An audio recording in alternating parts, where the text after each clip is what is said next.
this is All Grit. Hosted by Animation Tanya. Our guest today is a dynamic leader, a chartered accountant, MMS Finance from NMIMS. Hetal Dalal is currently the president and COO at Institutional Investor Advisory Services. Prior to joining IIAS, she worked with CRISIL Limited, which is India's largest rating agency. Through her career, Hetal has held positions across several verticals, and that essentially is the heart of our conversation today. Here's an inspiring woman in finance who is not afraid to take on any challenge that came her way.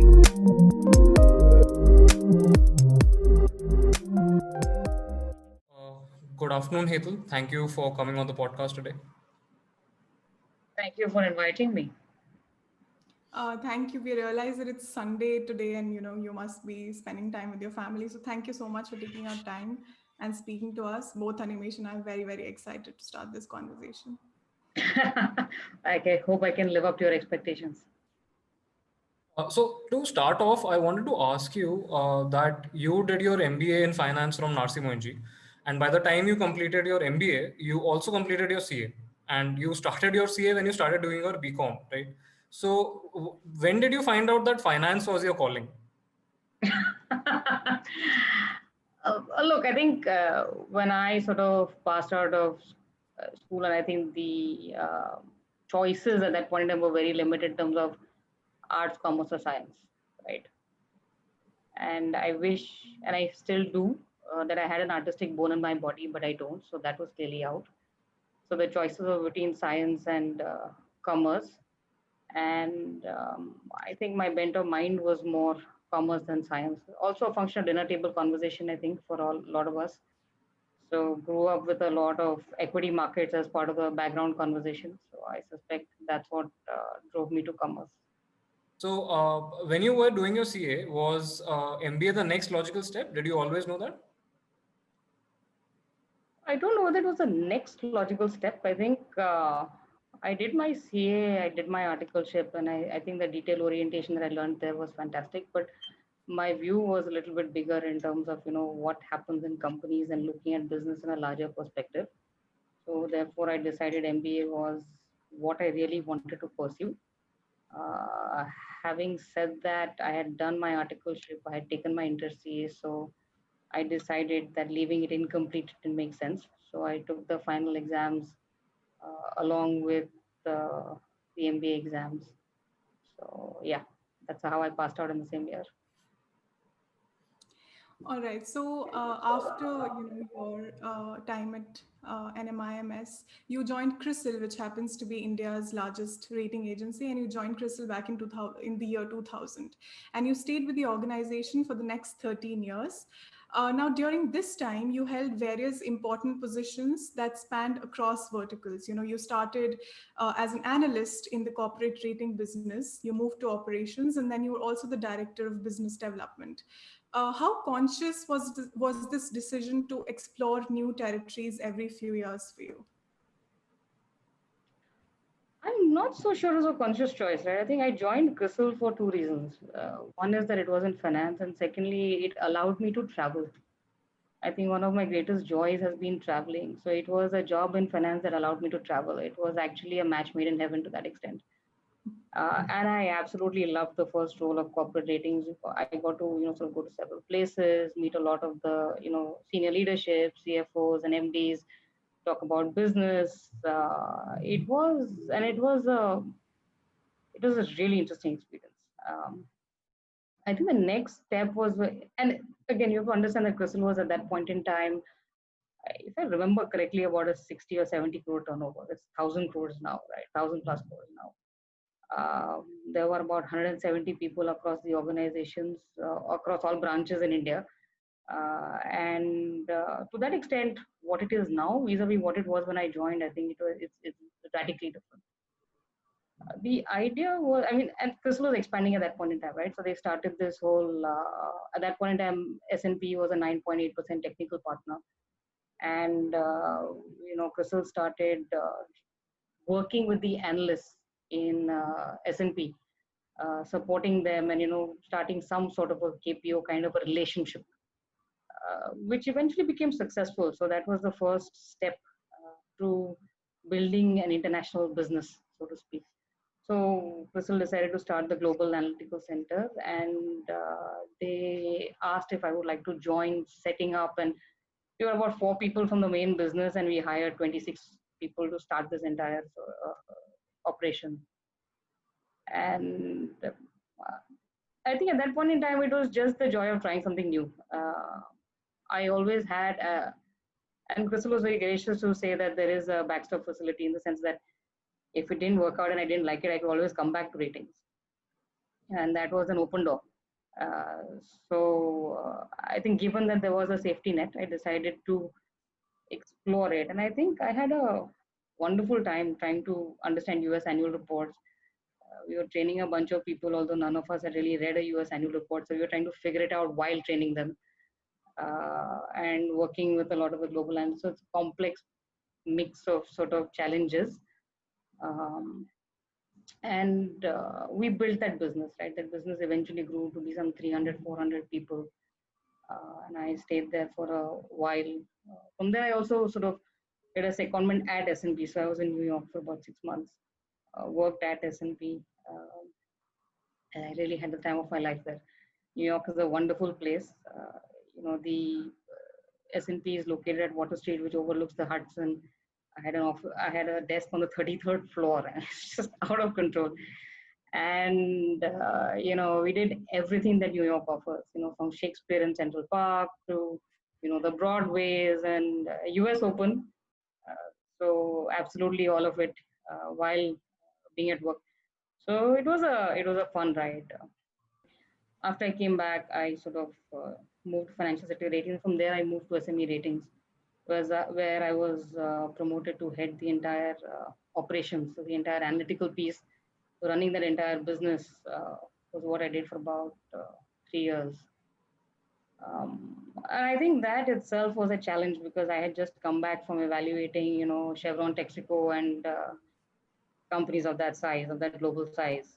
So from moving from Indian listed companies, large corporates, to moving to global large corporates, to then moving to literally companies that make collar packs, which you see when you buy your shirt, or companies that make corrugated boxes, is a whole different level of adjustment which it requires.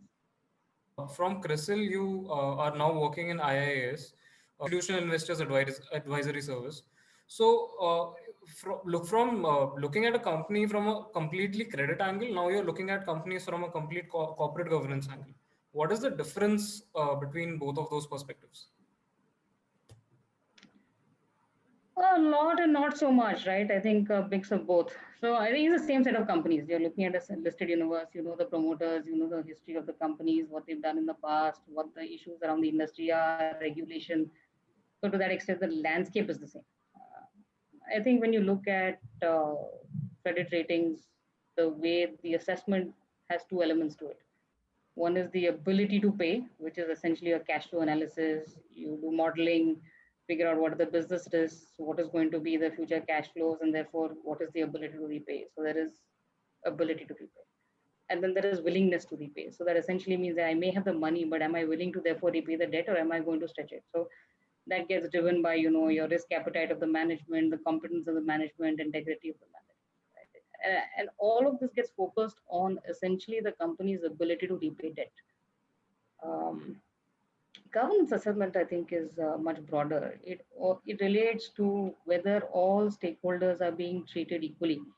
And while at this point in time, a lot of the governance is focused on shareholder rights, I think we are seeing an industry which is shifting very, very quickly to ESG. And therefore now the conversations, are you also focused about beyond governance, are you focused on the environmental social aspects of running a business as well? So that's the so like I said, like while the entire sort of baseline is the same in terms of the companies and the industry and the business, but the lens at which you look at these companies is widely different. So when we talk about institutional investors and corporate governance, institutional investors don't have, do they have any inherent motive, like, or motivation to stay invested in a company which is making losses or does not have good corporate governance? They will just pull out their money and invest somewhere else, right? That used to be the case, right? It's called the Wall Street Walk. That used to be the case, but not anymore. So if you look at how the market has structurally changed, you now have institutional investors holding roughly about 30% of equities. Promoters are now at roughly 50%, and then you have the remaining is retail, corporates, whatnot.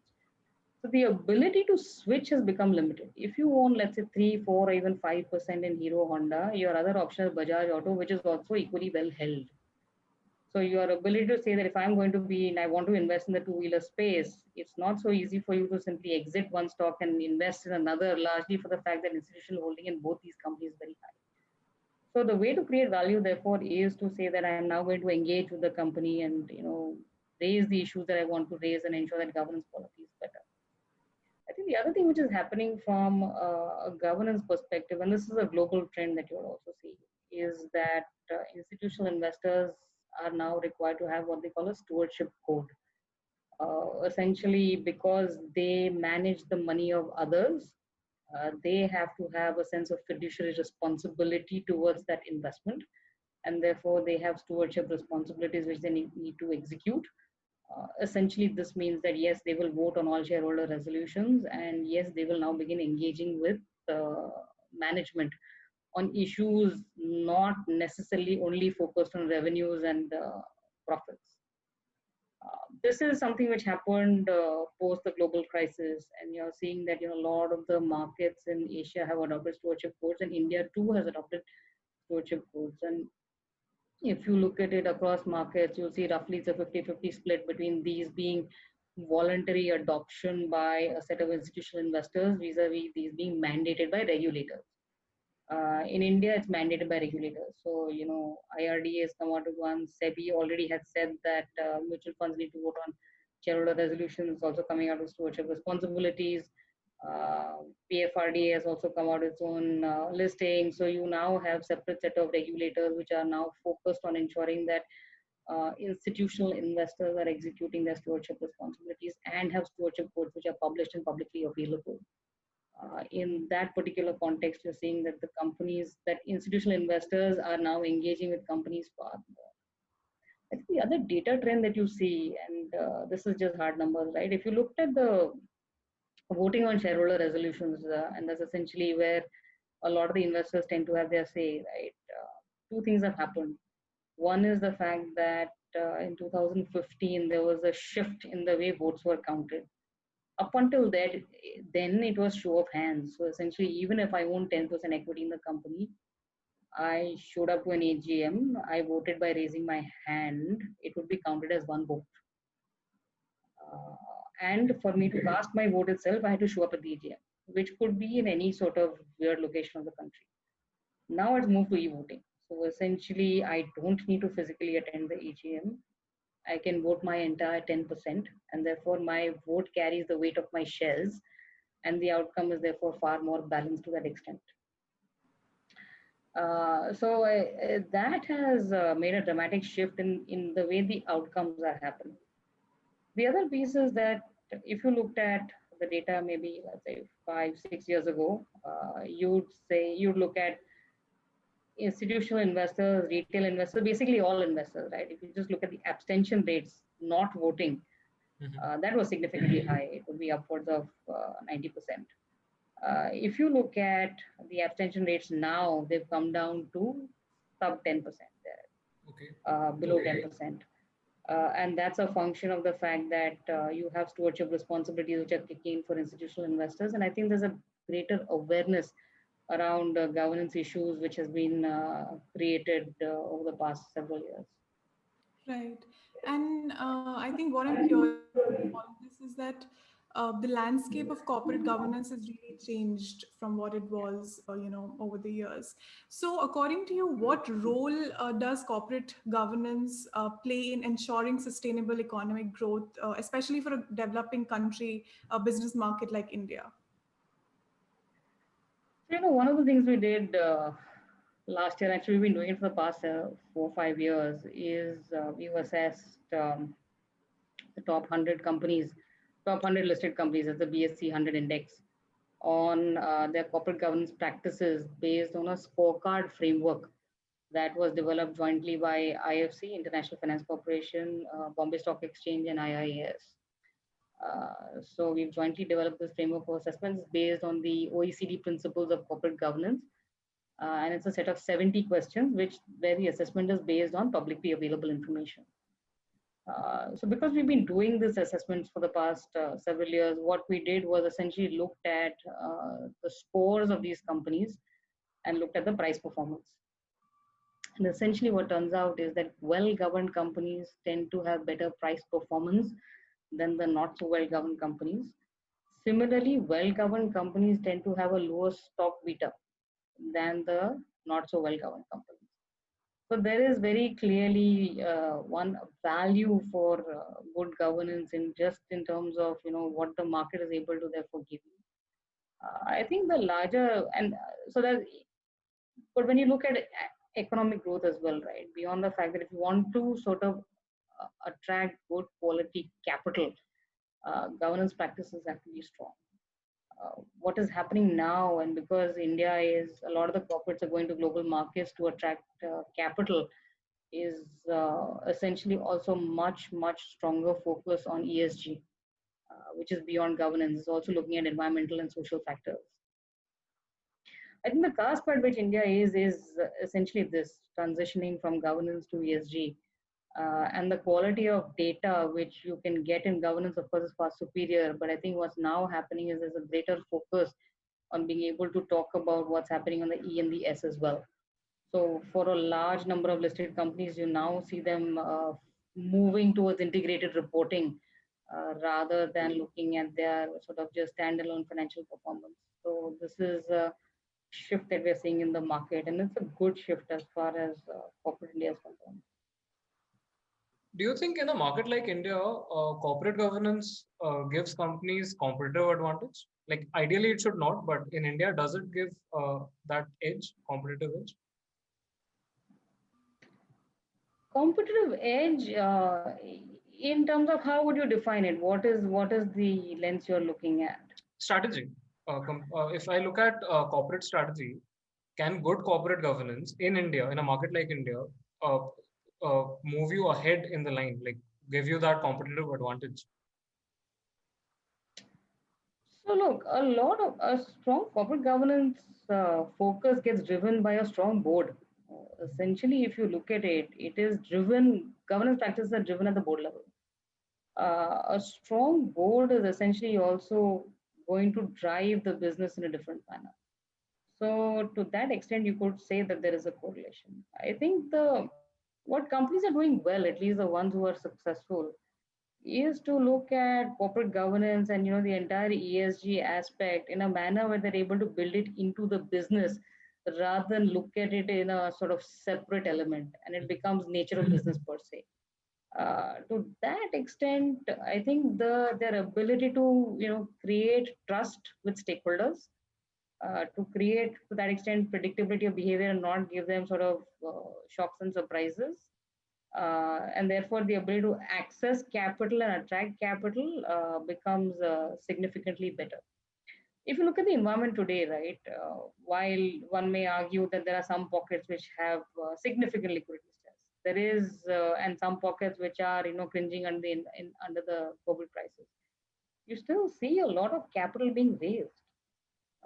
And a function of that is also strength of business, but good governance practices. How much are you able to build on that particular trust? So I think, yes, having good governance practices does provide for the future much more strongly than otherwise. Currently, the mandatory requirement is to have at least one female director in the board, right? So, and this goes into the realm of gender diversity, which is a heavily debated topic all across the country on almost all topics, right? So, when we talk about corporate governance, does having different gender directly translate to objective decision making? So look at it this way, right? Is there value in diversity? A very fundamental question. Portfolios are diversified. Is there value in diversity? There is value in diversity. Now, you would argue that does having gender diversity result in better performance of companies? There is research which tends to show that having more women on the board therefore means better performance of the company. There is correlation. Does correlation necessarily mean causation? Debatable for everyone. But I think the idea of diversity is, in India, when you're saying that you have to have one woman on the board, I think the idea is simply that you're starting a conversation on diversity. Gender diversity is the easiest measure of diversity, so to speak, and the most obvious one. But let's split it up into two pieces. Just let's look at gender diversity in a narrow context and see how it sort of played out over the years, right? If you looked at before regulatory requirements, you looked at the data of board composition, women directors were, in terms of the number of directorships they held, right, was roughly about 6%. Immediately after the regulation coming in, it moved to 10, 11, 12, and it's kept on climbing by 1%. Now it's around 17%. Okay. This has to be seen in context of the fact that when the regulation came out, there was an entire outcry that there are not enough women who are competent to join the board. And there was this whole view that corporate India, because 2/3 of it is led by promoters, would get their family members on the board to check the box. And I think we're being a little unfair to corporate India, because what eventually happened was that family members accounted for less than 10% of the total women directorships. Actually, most of it was held as independent directors or executive directors, which essentially meant that you had a bunch of competent professional women who are now coming onto the board. So to that extent, just having that one woman on the board broke open the door for a lot of women to enter the boardroom. Is one woman on the board sufficient, and does that mean gender diversity? No, there's enough research which says that you should have at least 3 women on the board for that to become a much more balanced board. And having one woman doesn't necessarily mean gender diversity, other than the fact that it checks the box.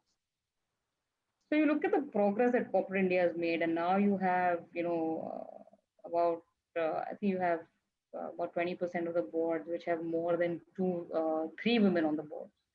You have a lot many more which have more than 2 women on the board. So once this regulatory push came in, and I think boardrooms saw the benefit of having diversity, they've caught on very quickly to the idea. The second question on diversity, therefore, on gender diversity, is to ask that, does that mean that because you have one woman on the board, there are more women in the workplace? And that doesn't always necessarily translate. So there are enough number of companies which say that we are equal opportunity employers, but women are still less than 10% of the workforce. So you have to ask that question on how do you therefore define, if you are saying equal opportunity employer, why is this dichotomy? And you could debate saying that some of it is industry specific, heavy engineering, infrastructure, those kind of are not women friendly. But actually, if you look at some of these commodities, they are the ones where there are more women on their boards rather than financial sector. And now if you look at financial sector after the recent exits, there are not so many women who are in leadership roles in the financial sector either. What SEBI has done is very interesting, and this is something that we've also been advocating, is to look at board diversity in terms of skill sets, which is well beyond gender diversity. And the idea is that you look at where is the business today, where is the business going to go, and therefore what are the skills you need on the board.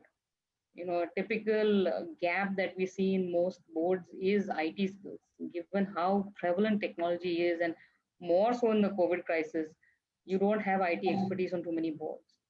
And this is something which is a very clear sort of signal in terms of our boards looking at their skill diversity. So SEBI has had a interesting way of making boards think about this, and SEBI strategically uses disclosure as a form of enforcement. So what SEBI has done is last year asked boards to disclose in their annual report what are the skills of the board in a comprehensive manner, in terms of the fact that the board has a list of ABC skills. Then they said from FY20 annual report should carry director wise skills. So director A carries ABC skills, director B carries so many skills, and these are the sort of list. So director wise. So basically, the skills of the team broken down into its individual player. The idea of this entire sort of agenda is to therefore say that when I reappoint a director or when I appoint a new director, am I thinking strategically about his or her skills, and what is the contribution that they're going to have at the board level? Right. And I think I completely agree with you, because this is a conversation that we are having on the campus as well. Because, even in an MBA, I have seen, at least around me, that women tend to make very conservative choices even after an MBA from IIM. So we've been kind of constantly having these conversations about how to kind of, empower people around us to make those I wouldn't say adventurous, but then adventurous for the society choices. And so You it's know, incredible. I have read research which says that, like you said, women tend to be risk averse, and I have read research which says that women are far more risk prone than men, and they are able to take greater risks than men. So, do men and women think differently? Yes, they do. But to be able to categorize saying men think in this particular manner and women think in this particular manner, it becomes very, very difficult. Right. So, I think having diversity uh, just adds to a broader perspective of how to arrive at a decision, and that makes for a quality decision. Correct. So, Hetal, what is the one mantra that you followed through your career, and what would be your advice to people in B schools like us who are looking to make a career in finance? So I think for me, the one mantra has been to try new ideas, accept uncertainty, and take calculated risks. I think that would be the way I would look at it. So when you look at risk taking capacity, right, when you're younger, your risk taking capacity is extremely high. As you grow older, life happens to you, and therefore, risk taking ability tends to deteriorate over time. And therefore, what you need to focus on is a de risking strategy from your career perspective. So while you're young, it's fine, but as you grow older, I think the idea of what people should keep in mind is to be able to develop a second source of um, income or stability, which de-risks the concentration on your career. Uh, this will actually help you take more risks, strangely. Uh,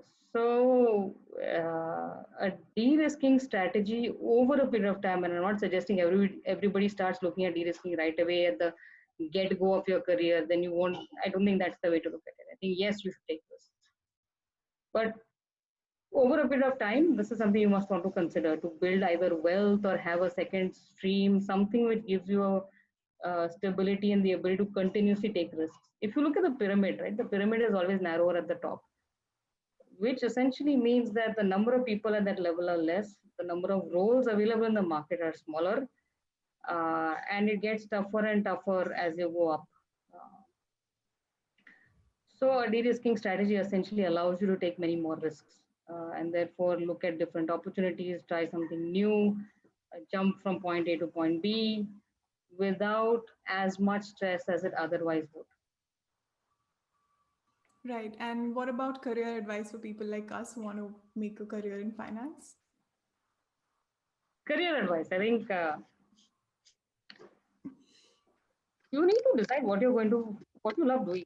I know a lot of people sort of say that, but it's worked for me, right? And maybe you don't have your calling now. Maybe you'll realize it once you do your first job, once you do or maybe your second role or third role. But I think one thing is definitely to figure out what you enjoy doing. I think the second thing is to look at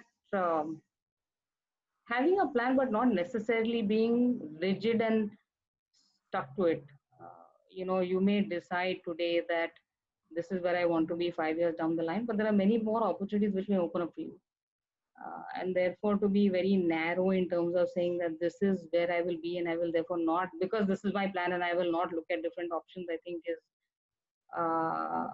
will be detrimental in the longer run. So if you're taking up finance, for example, and I started by taking up finance, but eventually I moved to a business development. And the career advice for me at that point in time was that if you want to move into any kind of a senior management or leadership role, if you haven't gone into the market, you don't understand the customer segment and how the market operates, you can't be effective.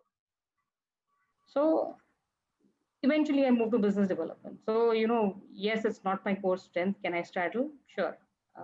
But you need to therefore be open to opportunities and ideas which will be away from what your original game plan was, and maybe make those mid-course corrections. If you had to put a finger on it, what would you say was your hardest decision in your 20-year career? I think leaving CRISIL was my hardest decision. 13 years, practically family. It's essentially, I grew up there professionally, I would argue. So I think leaving was a very difficult decision. But in hindsight, when I look at it, I think joining CRISIL was my best decision, and leaving CRISIL was also the best decision I made. Well, it was a difficult one and also a very risky one, but nevertheless. Right. So, before we are at the end of the podcast, and before I ask you the last question, I want to thank you for joining us today. It was incredible talking to you. I think both Animesh and I learned a lot through this conversation. And, the way you described it from the very inception of your career, you having done your MBA in finance and then moving into CRISIL, like you said, spent 13 years there. I'm sure that you moved a lot of domains within CRISIL. So you learned a lot through the whole 13-year-old journey, and then you moved to IIS. And one of the incredible things about your career was that you were kind of starting a lot of projects from scratch, and you were, like you said, CRISIL was also pretty nascent when you joined it, and then it became this huge organization. Similarly, IIS was pretty small when you joined it, and now it's huge name in the industry. So it's been wonderful listening to you. Thank you so much.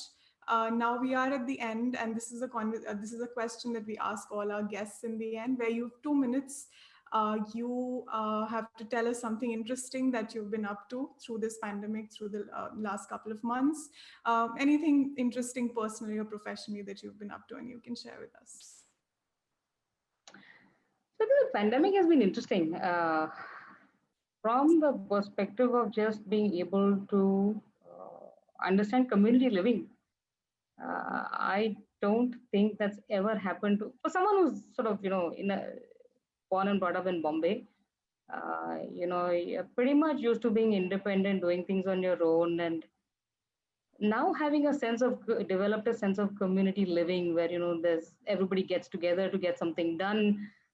Where in the lockdown it was, sort of from getting the groceries and vegetables and things like that to actually looking at issues of how to manage when somebody gets, COVID positive or test positive in the building. I'm very I'm enjoying this entire community living experience, which is surprising for me. But it's changed me to a very large degree. And I think this is, to me, this is a new this is a revelation to a new side of me. So I think I still think we should get rid of the crisis. I'm hoping for a vaccine. I was hoping it came out yesterday rather than tomorrow. But I think there has been a great lesson in this entire exercise. And I'm happier for it.